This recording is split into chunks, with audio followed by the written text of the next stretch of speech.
सभी किसान भाइयों को मेरा नमस्कार, सत श्री अकाल। मैं भूपेंद्र संधू कुछ आपसे डीएसआर धान के बारे में बात करना चाहता हूं। ये मेरी वैरायटी जो है 1509 है और इसको मैंने डीएसआर से लगाया था 16 अप्रैल को इसी 2026 में, और इसमें गड्ढा बन गया था सही 60 दिन पे, बाहर निकलना शुरू हो गया था।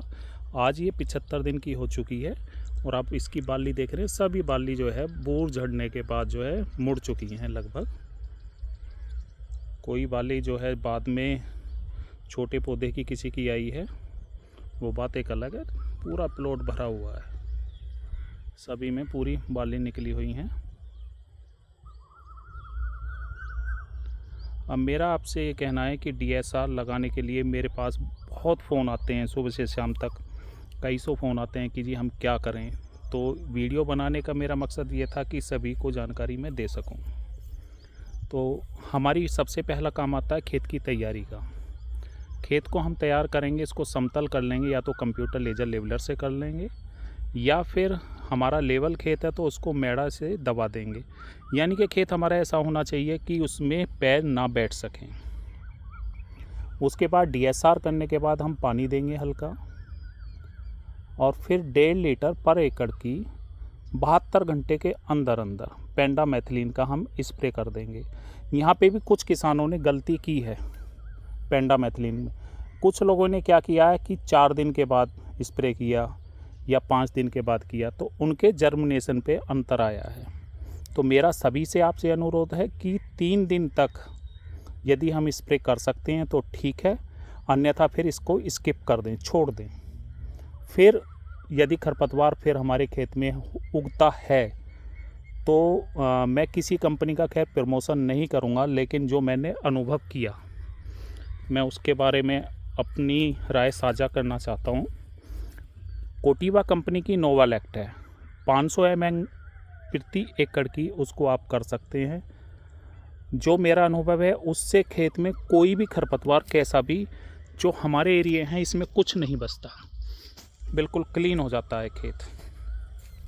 और फिर दूसरी स्प्रे करने की हमें कोई ज़रूरत नहीं होती। बहुत से किसान भाइयों ने ये कमेंट किए, जैसे किसी ने डीएसआर की धान की वीडियो डाली कि इसमें तो खर्चा बहुत ज़्यादा आ जाता है स्प्रे का। ऐसा नहीं है भाइयों, इस खेत में केवल एक बार पेंडामेथिलीन 1.5 लीटर पर एकड़ की लगी है, और ना ही इस खेत में मैंने कोई लेबर लगाई।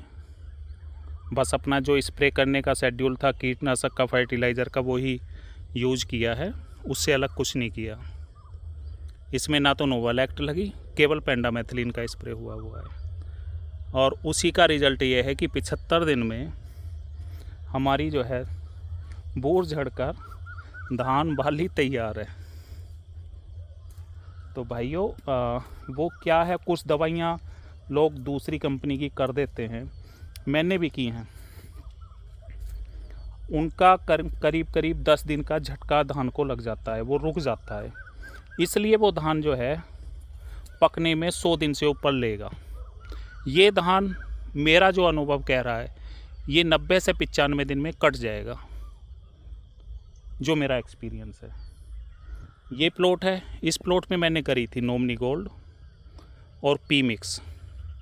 इस धान ने झटका लिया था, तो इसकी बाली निकलने में वही करीब आप मान के चलेंगे करीब 75 दिन लग गए थे, जो कि इसकी 60 दिन पे निकल गई थी।